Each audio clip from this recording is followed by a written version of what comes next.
My family called me an idiot ATM behind my back and laughed about using my money, so I secretly bought their house and made them pay me market rent monthly, legally. I'm a 28-year-old female who grew up in what you'd call a normal middle-class family.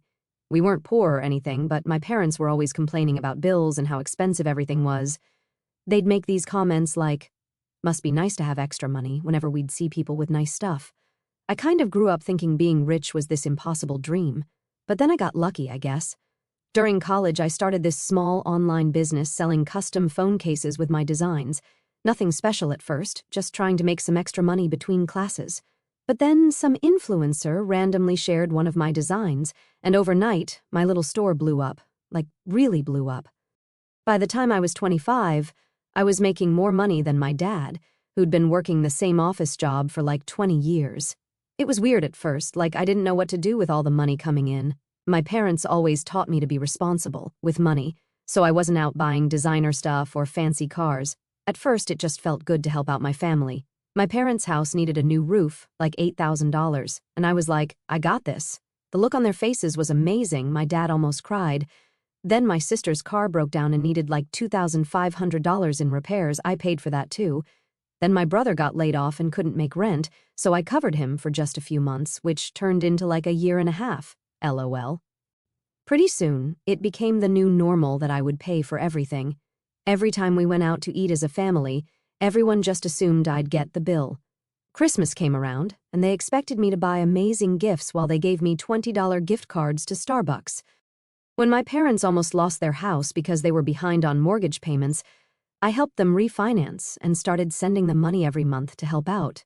My boyfriend, we've been together 3 years, started pointing stuff out that I didn't want to see, like how they never even offered to pay anymore, or how they'd order the most expensive thing on the menu when I was paying but would complain about prices if they thought they had to pay. I just made excuses, like they're still adjusting to me having money, or they've helped me my whole life, it's my turn to help them. But things got weird about 3 months ago. My cousin, who I was never super close with, started texting my boyfriend. At first, it was just normal stuff, but then she got flirty and started sending him pics that were inappropriate. My boyfriend showed me everything, and I was shocked but still tried to make excuses like maybe she's just being friendly, or maybe she doesn't realize how it comes across. But then my boyfriend dropped a bomb. "Your cousin also told me that your whole family thinks you're an idiot, that you're so stupid for not noticing they're just using you for your money." I freaking lost it, but not at my family. At my boyfriend. Can you believe that? I literally accused him of making it up to cause problems. We had this huge fight where I said horrible stuff to him about being jealous of my family. He slept on the couch for like a week. I was convinced he was lying, but then I started noticing little things I hadn't let myself see before, how my mom would roll her eyes when I talked about my business achievements, how my dad would immediately change the subject if I talked about anything, except how much money I was making. How conversations would suddenly stop when I walked into a room, and then they'd start asking me about how business is going with these weird, fake smiles. Little comments started to stand out too. My brother joking about how I was his retirement plan. My sister asking if she was in my will. My parents talking about this vacation they deserved and looking at me expectantly. My boyfriend and I made up after I realized he might be onto something. "Just watch them more carefully," he suggested, "see if I'm right." So, I started paying more attention to how my family acted when they thought I wasn't looking, the looks they'd give each other when I offered to pay for something, the way they'd talk about me to other people, always focusing on my money, never on me as a person or my accomplishments. I overheard my sister on the phone once saying, "Yeah, she'll definitely pay for it. She pays for everything. It's almost too easy." I pretended I didn't hear, but it hurt so bad. The worst part was realizing how long this had probably been going on. Like years of them seeing me as nothing but a paycheck on legs, years of them laughing behind my back about how stupid I was for not seeing it. Was I really that desperate for their approval? I guess I was. Growing up, I was always the disappointing kid. Not as athletic as my brother, not as popular as my sister. My parents always made me feel like I wasn't quite good enough, so when I finally had something they valued, money, I clung to their approval like it was oxygen. But something was building inside me. This mix of anger and hurt that kept growing. I had a feeling I knew the answer, and it made me sick to my stomach, but I needed proof. I needed to know for sure if my boyfriend was right or if I was just being paranoid. Then my dad's birthday rolled around last month. I figured it might be the perfect chance. We always do this big family dinner at their house. the same house that I basically saved from foreclosure last year when I helped them refinance. I was running late because of this super important call with a potential business partner in Japan. Time zones suck. But I texted my mom that I was on my way. When I got there, I used my key to let myself in. They gave me a key years ago so I could drop by any time, but honestly, I think they just wanted me to be able to drop off money and stuff without them having to answer the door.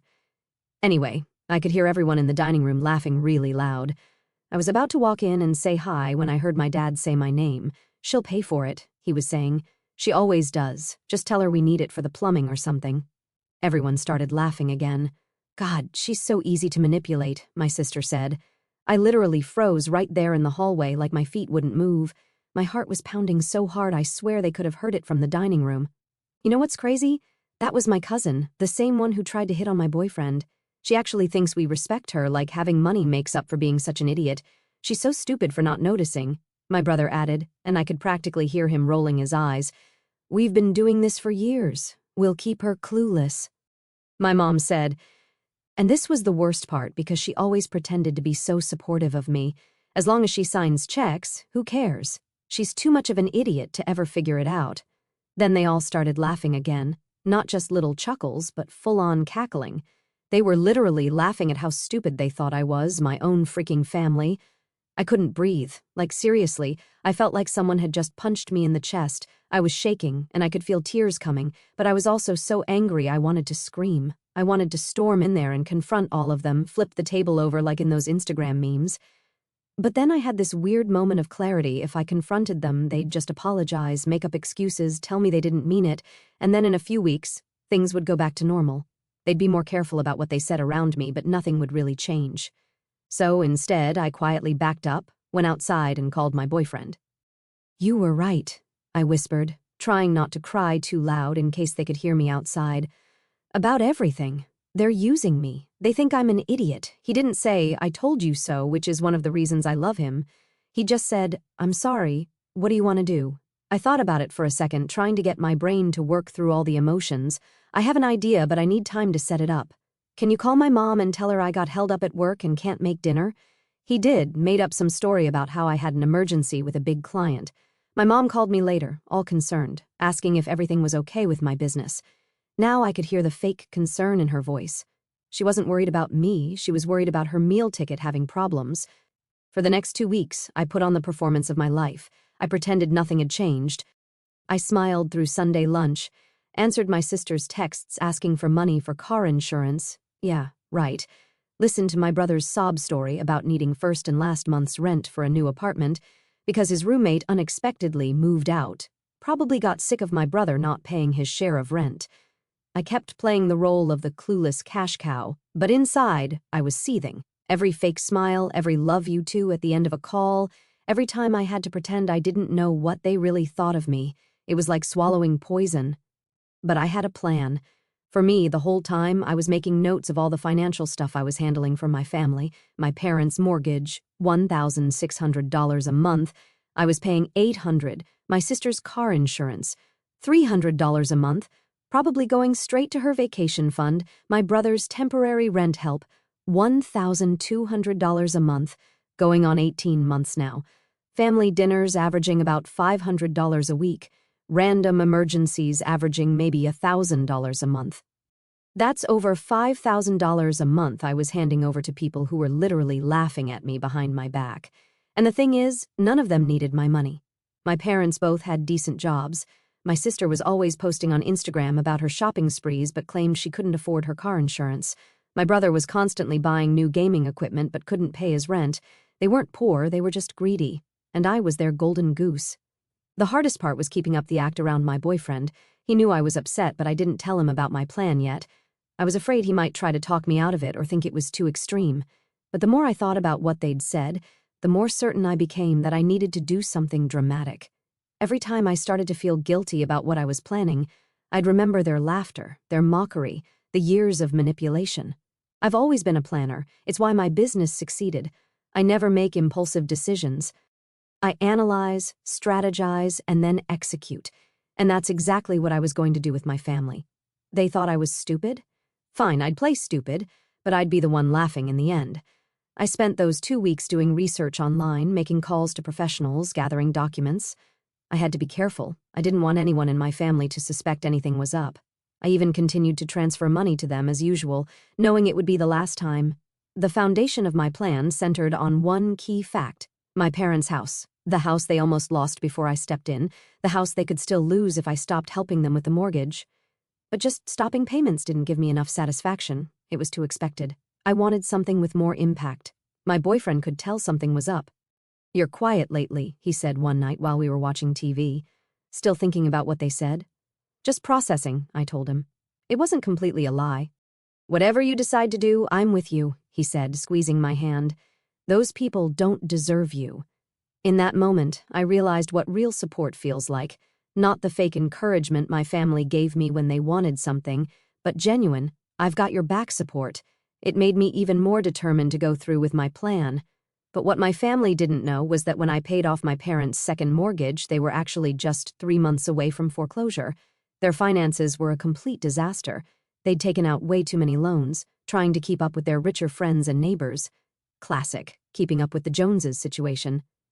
I knew all this because when I helped them refinance, I went through all their paperwork. I'm not an accountant or anything, but I'm good with numbers, had to be to run my business.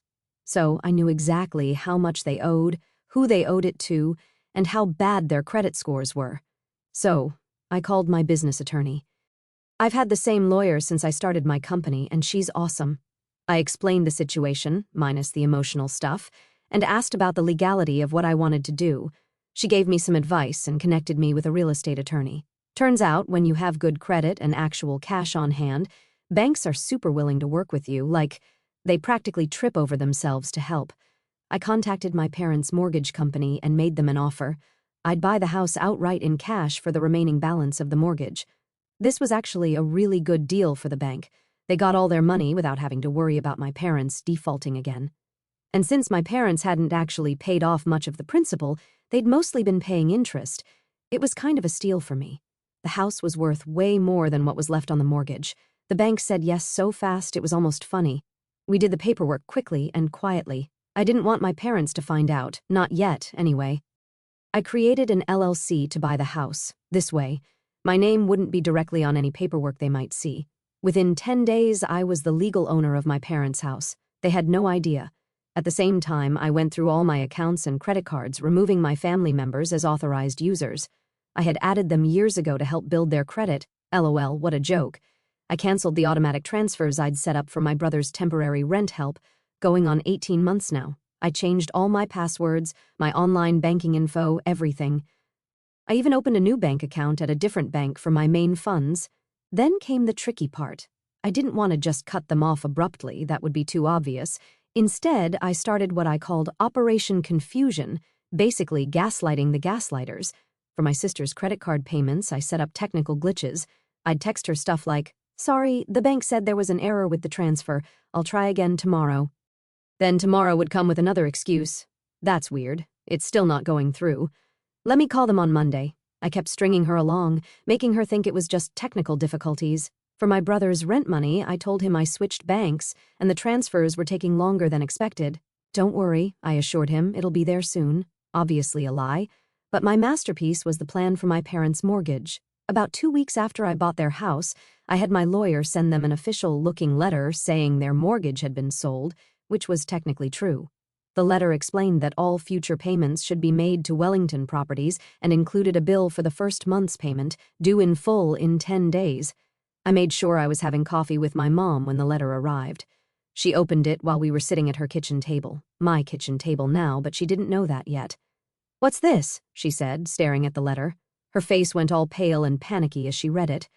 My dad grabbed it from her. "This says our mortgage has been sold to Wellington Properties LLC. Who the hell is that?" I put on my most confused face. Acting skills, level 100. "That's weird, let me see." I took the letter, pretending to read it carefully even though I'd helped write it. "Oh, this happens sometimes. Banks sell mortgages to other companies. It's normal." "But what about our payment?" my mom asked, panicking. "You said you took care of it this month." I furrowed my brow, playing dumb. I tried to. Maybe the payment went to the old company. "Let me call them." I pretended to make some calls in the other room. When I came back, I looked worried. "So, there's a problem. The old bank says they transferred your account to this Wellington place so they can't accept the payment, and Wellington says you're already late on your first payment to them. This is ridiculous, my dad shouted. We've never even heard of these people. I know, I said soothingly. Look, don't worry, I'll figure it out. I just need to find out where to send the money now. My parents calmed down a bit. They still believed I'd bail them out, just like always. The stupid daughter would fix everything. I let my parents stew for another week. During that time, Wellington Properties, sent another letter. This one was more serious, pay within 10 days, or eviction proceedings would begin. You should have seen my parents' faces when that letter came. They were freaking out. Can't you just call these Wellington people and pay them? My mom begged. I've been trying, I lied. They're not returning my calls. It's like they want to foreclose or something.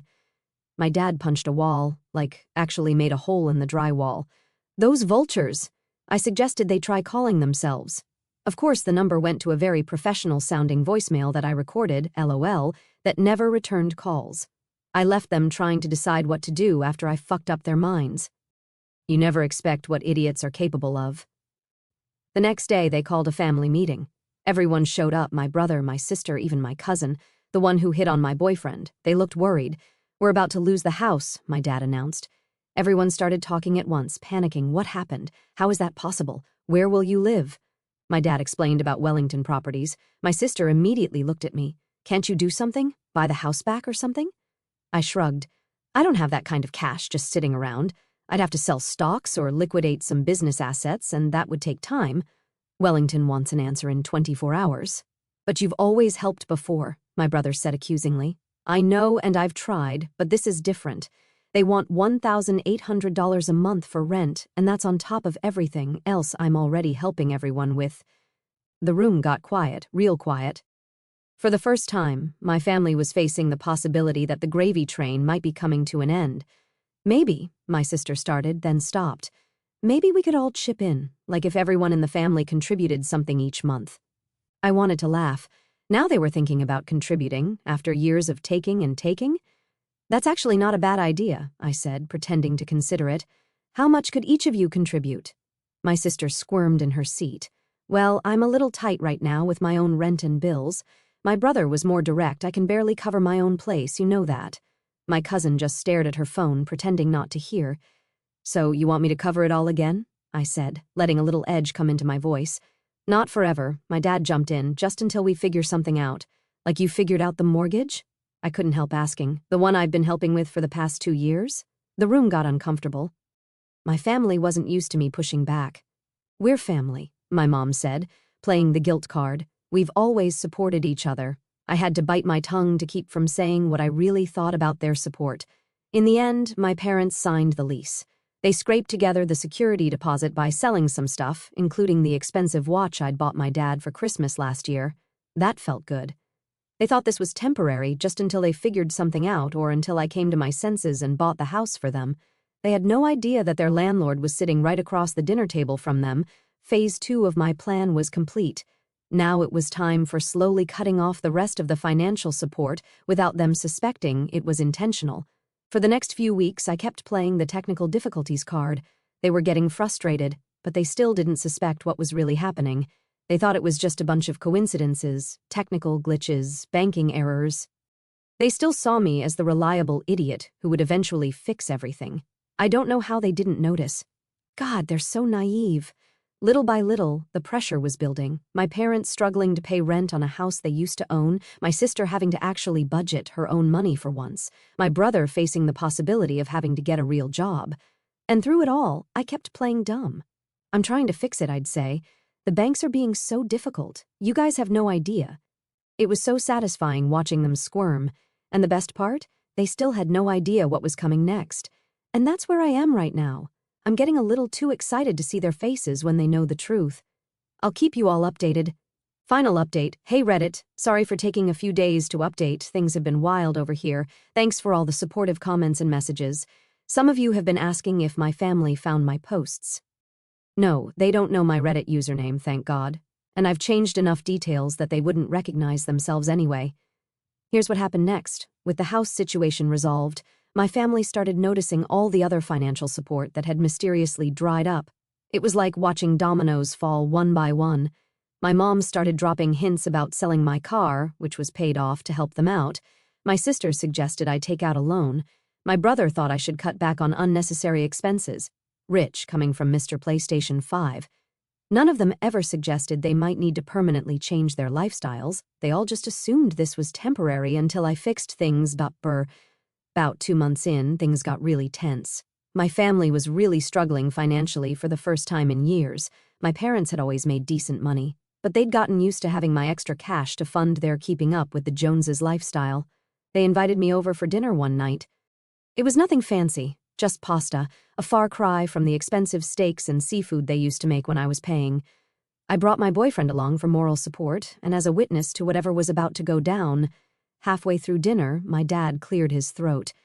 "We've been thinking about the house." "Yeah?" I said, twirling pasta on my fork. "Well, we know you've been trying to help with this Wellington company, but maybe there's another solution." I raised my eyebrows. "Like what?" "Like, maybe you could buy the house from them." My mom jumped in, trying to sound casual, but I could hear the desperation. "You have the money, and then we could work out some arrangement between us, family to family." My boyfriend stiffened beside me. He knew what was coming. "So, you want me to buy the house," I said slowly, "and then what, let you live here for free?" "Well, not for free," my dad backpedaled. "Maybe just a small amount, whatever we can afford." "Which is what, half of what you're paying Wellington?" I asked. They looked at each other. "Something like that," my mom said hopefully. I put down my fork. And why would I do that? They seemed genuinely confused by the question, like it had never occurred to them that I might say no. "Because we're family," my dad said, like it was the most obvious thing in the world. "You've always helped us before." And that's when I decided it was game over, time for the truth to hit like a truck. I leaned back and said, "You know what's funny about family? It's supposed to be about love, support, not about calling me stupid or an idiot while you're laughing behind my back." Silence, like I just drop-kicked the air out of the room, their faces. Ghost white. You'd think I summoned a demon. "What are you talking about?" my mom whispered, her voice shaking. I locked eyes with her, calm, cold, deadly. "I heard you at Dad's birthday dinner. Every word. How I'm easy to manipulate. How my sister took my money for car repairs, but partied in Cancun instead. How I was too stupid to notice you were all using me. You could hear a pin drop. Actually, scratch that. You could hear their dignity crash landing." "You heard that?" my dad finally croaked, his voice dry like sandpaper. "Every damn word," I shot back, including Mom's little gem about keeping me clueless as long as I kept signing checks. Solid advice, by the way. Too bad it didn't age well. They looked like they were about to throw up. My boyfriend was trying so hard not to laugh I thought he'd pop a vein. "We didn't mean—" my mom stuttered. I cut her off so fast it felt surgical. "Oh, and another thing, Wellington Properties? Hi, that's me. I own it. I bought this house. I'm your landlord. I didn't know you guys were that idiotic that you didn't even notice. If I thought they looked pale before, this was next level. Their jaws dropped so hard I half expected them to shatter the floor tiles. Honestly, I should have filmed it. That's not possible," my dad sputtered, eyes wide like I'd just confessed to being Batman. I pulled out my phone, slid it across the table like a final boss move. The email was right there. "Deed transfer, Wellington Properties LLC, owned by yours truly." "How?" my mom whispered, looking like the world had just ended. I shrugged, casual, cool, deadly. "Turns out I'm not as dumb as you thought. Running my own business taught me a thing or two, like how to buy a house out from under people who treat me like dirt." Under the table, my boyfriend squeezed my hand, proud, solid, mine. "So all this time, my dad struggled, words failing him. I tilted my head. "All this time, you've been paying rent to me, and you'll keep paying at market rate, no family discount. Or pack your stuff and find somewhere else. Your choice." And then I stood, because I was done. My boyfriend stood with me, because he's a real one. We're leaving now. Oh, and rent's due on the 1st. Wellington Properties is a stickler for late fees. Might want a budget for that. I didn't bother looking back, but I heard my mom start to cry as I walked out. Part of me, yeah, it felt bad, but mostly I felt free, like I'd just torn off the last chain. In the car, my boyfriend finally let out the laugh he'd been holding in. That was the most badass thing I've ever seen. The look on their faces. I started laughing too, but mine wasn't just a laugh. It was years of rage, betrayal, frustration, all cracking open like a dam. I laughed until I cried. "You okay?" my boyfriend asked, his hand still in mine. I wiped my eyes and grinned. "I'm better than I've been in years." And I meant it. For the first time in forever, I wasn't someone's ATM. I wasn't a walking paycheck. I wasn't their puppet. I was free. The aftermath was exactly what you'd expect. Total chaos. They tried to claim I'd tricked them. Ironic much? My dad actually contacted a lawyer who apparently told him there was nothing illegal about what I did. The mortgage sale was legitimate, the rental agreement was binding, and everything was done by the book. Then they tried the guilt trip route. My mom called me crying every day for like 2 weeks straight. How could you do this to your own parents? After everything we've done for you? We raised you better than this. I let most calls go to voicemail, but the few times I picked up, I stayed calm and just repeated, the rent is due on the 1st. Wellington Properties doesn't make exceptions. My sister and brother were furious when they realized I'd cut them off too. My sister actually had the nerve to text me, how could you do this to your own family? We've always been there for you. I replied, the same way you could call me an idiot while spending my money on vacations instead of car repairs. Also, when exactly were you there for me? Was it when you were laughing at me behind my back, or when you were using my credit card to buy designer clothes? She didn't have an answer for that. My cousin, the one who tried to hit on my boyfriend, spread rumors in the family that I was having some kind of mental breakdown. Money changed her. She's not the same person anymore. I blocked her number. Extended family I barely ever talked to started calling me, trying to talk sense into me. Funny how people who never made time for me before suddenly had so much to say. I let most of those calls go to voicemail too. In the end, reality hit them harder than I ever could. After a week of silent tension and awkward texts, they caved. My parents started paying rent. No discounts, no handouts, just cold, hard cash like everyone else. The same parents who used to brag about how easy it was to get me to foot their bills were now negotiating payment plans with their own daughter. The irony? Delicious. They knew they had no choice, lose the house or pay up. Funny how fast loyalty fades when the money dries up. But hey, business is business, and this time, they're learning the hard way that I'm not just the family idiot. I'm the landlord. Through it all, my boyfriend was my rock. You're not crazy, he kept telling me. They're the ones who acted badly, not you. The hardest part was dealing with the guilt. Even though I knew I was right, years of being the family fixer made me feel responsible for their problems anyway. My boyfriend proposed last month. When he met my parents 2 years ago, they were living off my money and calling me an idiot behind my back. Now, they're my tenants, slowly learning to respect me. Life is weird sometimes. I still don't know if I'll ever fully trust my family again. The hurt goes too deep, and some things can't be unsaid. But I'm open to seeing where this goes. Maybe over time we can build something new, something based on actual respect rather than what I can give them. The biggest lesson I've learned: sometimes the people you help the most appreciate you the least, and sometimes you have to be the bad guy to get treated right. I don't regret buying their house. I don't regret cutting them off financially. They needed to see me as a person, not a bank account, and I needed to value myself enough to demand that respect. So, yeah, that's my story. I went from being the family ATM to being the family landlord. Not what I expected, but hey, at least now when they call, I know it's not just to ask for money.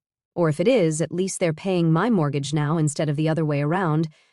Edit, to the people saying I'm heartless, you try being called stupid and an idiot by the people who are supposed to love you most while they laugh about manipulating you for money, then get back to me.